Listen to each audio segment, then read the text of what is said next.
Hi friends, ఈరోజు నేను చిలుకూరు బాలాజీ టెంపుల్కి వెళ్ళాను. అక్కడ ఒక అద్భుతం చూశాను. మీరు చూస్తున్నది వీడియోలో చూడండి.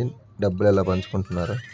గేలా మన సొసైటీలో శారీలు కట్టుకొని తిరుగుతున్న మగవాళ్ళు చాలామంది ఇలా అడుక్కుంటున్నారు. అడుక్కున్న డబ్బులు చూడు ఎలా పంచుకుంటున్నారో. మగవాళ్ళకి డ్రెస్సులు వేసుకొని చెవులకి మెల్ల మటుకు అవి ఉన్నాయి అంతే, అలా హారాలు. ఇలాంటి వాళ్ళకి దానం చేసే బదులు ఫ్రెండ్స్, హ్యాండిక్యాప్డ్ అలాంటి వాళ్ళకి, ముసలి వాళ్ళకి దానం చేయడం బెటర్. సబ్స్క్రైబ్.